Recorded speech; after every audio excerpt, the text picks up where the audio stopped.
तो hello guys. तो जैसे मैंने बोला था आपको कि मैं एबीजी के कुछ क्वेश्चन कराऊंगा आपको एबीजी रिपोर्ट के। तो जो ब्लड गैस है उसका मैं आपको यहाँ पे क्वेश्चन कराता हूँ। तो फर्स्ट क्वेश्चन मैं लेता हूँ, तो इसको हम लोग सॉल्व करते हैं। ऐसे मैं करके 3-4 क्वेश्चन मैं डाल दूँगा वीडियो पे। तो आज हम लोग पहला क्वेश्चन देखते हैं। तो इस पेशेंट का सबसे पहले हम लोग पीएच देखते हैं। तो पीएच इसका गाइस कितना है? पीएच इसका है 7.250। ठीक है, मतलब अगर कट ऑफ पीएच में 7.4 पकड़ूँ तो ये क्या है? लेस देन 7.35 है। ठीक है गाइस, तो लेस देन 7.35 है। तो लेस देन 7.35 है इन द सेंस क्या है? ये तो एसिडोसिस है। ठीक है, ये तो एसिडोसिस है। दूसरी बात गाइस, अब मैं इसका PCO2 का लेवल बताता हूँ। PCO2 का लेवल कितना है? 35.3 mmHg। दैट मीन 35.3 mmHg है। तो यहाँ पे देख सकते हो दैट इज़ 35.3 mmHg।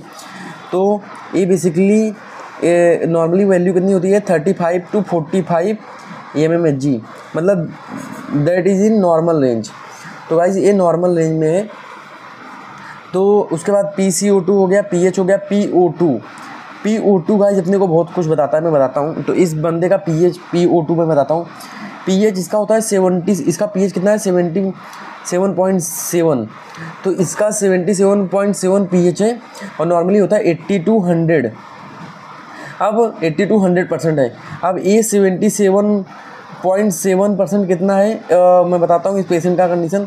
तो ये था बेसिकली 60% ऑफ FiO2 पे। 60% ऑफ FiO2 मतलब 60% ऑफ FiO2 पे ऑलमोस्ट इसने मेंटेन करके रखा है। तो नॉर्मली हम लोग इसको 65 कर सकते हैं थोड़ा सा बढ़ाने के लिए। तो इसको हम लोग 60 से 70 के आसपास हम लोग इसको कर सकते हैं ताकि थोड़ा सा PO2 अपना बढ़ जाए। तो हम लोग को FiO2 क्या करना पड़ेगा? पेशेंट का थोड़ा बढ़ाना पड़ेगा, थोड़ा सा बढ़ाना पड़ेगा। 60 to 70 कर देंगे तो थोड़ा सा मतलब नॉर्मलाइज हो जाएगा वो। ठीक है, अभी भी हल्का सा ही कम है। तो 80 to 100 तो नॉर्मल होता है PO2। देन गाइज इसके बाद मैं इसका SCO3 बताता हूँ। अब भाई SCO3 बाइकार्बोनेट इसका कितना है गाइज? तो बाइकार्बोनेट यहाँ पे कहाँ पे है bicarbonate? So this is your bicarbonate that is 14.9। तो 14.9 mmHg है। तो 14.9 mmHg है। नॉर्मली कितना होता है? नॉर्मली होता है 20 to 26 होता है। 20 to 26 होता है। ठीक है, इसका मतलब क्या? अब गाइस यार मैंने आपको बताया था कि अगर बाइकार्बोनेट और पीएच सेम डायरेक्शन में है तो एसिडोसिस होगा, अल्कलोसिस होगा, डिपेंड करता है दोनों बढ़ रहे हैं घट रहे हैं। तो अब पीएच कम है और बाइकार्बोनेट कम है, मतलब सेम डायरेक्शन में है, तो दैट इज एसिडोसिस। तो that is what? That is metabolic acidosis. ठीक है, दैट इज मेटाबॉलिक एसिडोसिस। अब मेटाबॉलिक एसिडोसिस है तो रेस्पिरेटरी कंपनसेशन है क्या? रेस्पिरेटरी कंपनसेशन मतलब यहाँ पे गाइस एसिडोसिस है तो PCO2 कम हो जाना चाहिए। ठीक है, PCO2 कम हो जाना चाहिए तो रेस्पिरेटरी कंपनसेशन होगा, मतलब पेशेंट हाइपर वेंटिलेट करना चाहिए। पर यहाँ पे रेस्पिरेटरी कंपनसेशन नहीं है क्योंकि यहाँ पे 35 to 45 होता है नॉर्मल PCO2 और यहाँ पे वो नॉर्मल है, तो नो रेस्पिरेटरी कंपनसेशन। तो मेटाबॉलिक एसिडोसिस है विदाउट रेस्पिरेटरी कंपनसेशन, पहली बात। ठीक है, इस पहली बात। दूसरी बात, अभी मेटाबॉलिक एसिडोसिस तो है, इतनी तो क्लियर हो गई। अब हम लोग यहाँ पे समझते हैं कि यहाँ पे अनायनिक गैप देखते हैं गाइस। तो पूरा मैं कंसेप्ट इस क्वेश्चन में बताऊंगा, अनायनिक गैप। ठीक है, अनायन गैप। तो अनायन गैप क्या होता है गाइस? मैंने बताया था sodium ion minus chlorine ion plus bicarbonate ion. ठीक है, अब मैं बताता हूँ यहाँ पे। तो पॉजिटिव माइनस नेगेटिव होता ही है। तो सोडियम कितना है? सोडियम है अपना 140। तो सोडियम 140 है और माइनस क्लोरीन कितना है इसमें? क्लोरीन कितना है? 107 प्लस बाइकार्ब कितना दिया है? 14.9। तो ये अगर मैं इसको बोल रहा हूँ 140 माइनस, चलो भाई इसको मैं 15 पकड़ लेता हूँ। ठीक है, इसको मैं 15 पकड़ लेता हूँ। तो ये कितना हो जाएगा? 122 के आसपास हो जाएगा, है ना। 7 + 15 कितना हो जाएगा? 122। तो अब मैं इसको कर दूँगा तो 18। तो अनायन जो एक्चुअल अनायन गैप है जो हम लोगों ने निकाला कितना हो गया? 18 हो गया। ठीक है, 18 हो गया। अब मैं गाइस बताता हूँ एक्सपेक्टेड अनायन गैप। अब एक्सपेक्टेड अनायन गैप में निकालता हूँ। ठीक है, तो एक्चुअल अनायन गैप कितना है अपना? 18 है। तो एक्सपेक्टेड अनायन गैप में निकालता हूँ। एक्सपेक्टेड अनायन गैप का फॉर्मूला क्या आता है? Actual अनायन gap. ठीक है, actual अनायन gap minus of actual.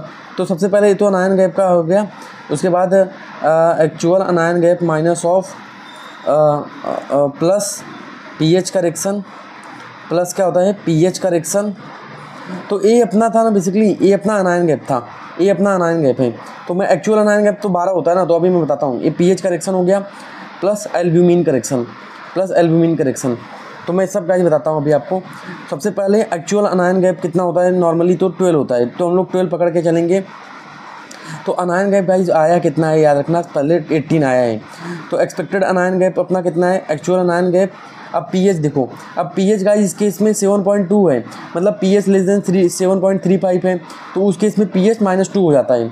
तो पीएच करेक्शन उस केस में -2 हो जाता है, -2 हो गया, ठीक है, -2 हो गया। तो प्लस और ये -2, प्लस -2 हो गया। अब एल्ब्यूमिन करेक्शन है क्या, हम लोग इसमें देखते हैं एल्ब्यूमिन कितना है इस केस में। तो वेयर इज एल्ब्यूमिन, तो एल्ब्यूमिन दिया रहता है गाइस, एक सेकंड मैंने देखा नहीं है, ठीक है, एक सेकेंड।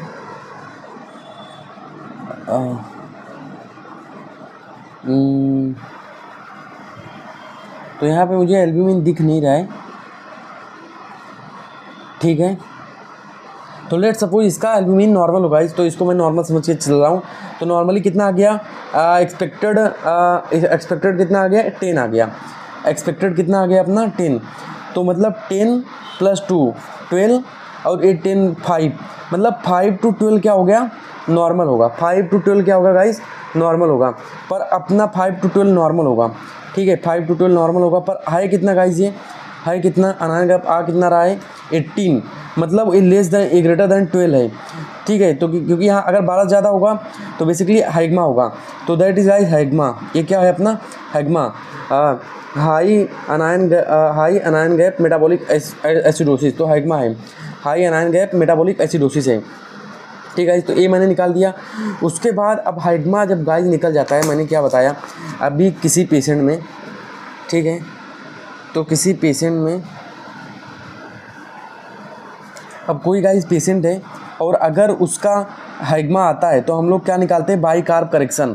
तो अब इस केस में हम लोग निकालेंगे बाई कार्ब करेक्शन, क्योंकि हम लोग ये देखते हैं इस पेशेंट में एक डिसऑर्डर के साथ कोई और डिसऑर्डर है क्या। तो बाई कार्ब करेक्शन हम लोग कैसे निकालते हैं गाइस, डेल्टा ए जी, ठीक है, delta A G plus bicarb level. तो अब डेल्टा ए जी गाइस मैंने क्या, डेल्टा ए जी क्या होता है, एक्चुअल अनायन गैप, ठीक है, actual अनायन gap, actual अनायन gap minus expected अनायन gap, ठीक है। बेसिकली क्या होता है, actual अनायन gap minus expected अनायन gap, ठीक है। तो उसके बाद ये क्या होगा, प्लस बाई कार्ब। तो actual अनायन gap, basically actual अनायन gap अपना कितना आया था, 18 आया था, और इसमें मैंने कितना कर दिया, -10 कर दिया, ठीक है। तो ये माइनस क्या किया, 10 कर दिया। तो अच्छा एक्चुअल अनायन गैप गाइस है ना, तो एक्चुअल अनायन गैप अपना कितना होता है, 12 होता है। तो 12 - 10 कर दिया, 12 - 10 कर दिया, प्लस बाई कार्ब का लेवल कितना है, बाई कार्ब का लेवल कितना है 14.9। तो ये कितना आ गया, ये आ गया 2 + 14.9। तो ये कितना हो गया गाइस, ये ऑलमोस्ट कितना हो जाएगा 16.9, और इसका लेवल नॉर्मली कितना होना चाहिए, 22-26 होना चाहिए। तो लेस देन ये 22 है, तो दैट इज एक और मेटाबॉलिक एसिडोसिस प्रेजेंट है साथ में, ठीक गाइस। तो ये हो गया, मतलब एक मेटाबॉलिक एसिडोसिस के साथ भी दूसरा मेटाबॉलिक एसिडोसिस प्रेजेंट है। तो गाइस बस एक करेक्शन है, ये जो अनायन गैप होता है, ये जो डेल्टा ए जी है क्या आएगा, अनायन गैप होगा, अनायन गैप माइनस एक्सपेक्टेड अनायन गैप। तो मैंने यहाँ पे एक्चुअल अनायन गैप लिखा था, पर बेसिकली अनायन गैप है जो हम लोग निकाला था। तो अनायन गैप हम लोग ने कितना निकाला था, अनायन गैप अपना कितना आया था, अनायन गैप किधर है, अनायन गैप अपना है यहाँ पे 18। तो 18 आया था अनायन गैप, तो 18 आएगा, तो 18 में लेता हूँ इसको, तो ये हो जाएगा 18, तो यहाँ पे 18 हो जाएगा। अब अगर ये 18 हो जाएगा तो ये कितना होगा, 8 होगा, 8 + 14.9, तो ये कितना होगा 22, तो 22.9, मतलब गाइज ये 22 to 26 के बीच में आ रहा है। दैट मीन्स कोई और प्रॉब्लम नहीं है, पेशेंट को कोई और प्रॉब्लम नहीं है, ठीक गाइज। तो ये आपका पहला क्वेश्चन मैंने करा दिया है, तो होप समझ में आया होगा। मतलब इस पेशेंट में केवल और केवल क्या है, मेटाबॉलिक एसिडोसिस, और भी क्या है, हाइग्मा, मतलब हाई मेटाबॉलिक एसिडोसिस है with no any secondary disorder. तो guys this is all about the first question, hope आपको समझ में आया होगा। तो नेक्स्ट अच्छा एक और गाइज मैं आपको बता देता हूँ, इस पेशेंट के लंग में पैथोलॉजी है या फिर मेटाबॉलिक एसिडोसिस मतलब जो बना हुआ है किसकी वजह से, तो उसके लिए हम लोग डेल्टा A माइनस ए निकालते हैं। तो आर्टेरियल एल्यूलर आर्टेरियल ग्रेडियंट ए हम लोग निकालते हैं। तो एल्यूलर आर्टेरियल ग्रेडियंट में गाइज A माइनस ए करते हैं। तो A माइनस ए मतलब इसमें फॉर्मूला होता है 713 into FiO2 minus of guys 1.25, उसके बाद क्या होता है इंटू PCO2 प्लस गाइज क्या होता है PO2। ठीक है, तो आप इसका लेवल देख लेना। तो इसका जो होगा 713 ई पेशेंट का है 60% FiO2 पे है, तो मतलब ये 0.6 हो जाएगा इंटू 1.25 इंटू इसका PCO2 का लेवल कितना था, ऑलमोस्ट 35.3 कुछ के आसपास था, प्लस PO2 77.2 के आसपास है। तो गाइज ये कैलकुलेट कर लेना। तो ये कैलकुलेट करने के बाद गाइज एरियोलर आर्टेरियल ग्रेडियंट ये कैलकुलेट कर लेना। उसके बाद जब मैंने बताया था एरियोलर आर्टेरियल ग्रेडियंट जो बेसिकली होता है उसका, अगर उसका जो लेवल होता है, ठीक है, अगर उसका जो लेवल होता है अगर वो तो अराउंड 20 to 25 के आसपास रहता है, ठीक है, 20-25 के आसपास, मतलब इसका मतलब 22 के आसपास रहता है और या फिर उससे लेस होता है, मतलब लंग में कोई पैथोलॉजी नहीं है। पर अगर 22 से ज़्यादा हो जाता है तो मतलब लंग में पैथोलॉजी है। तो this is all about the guys today class.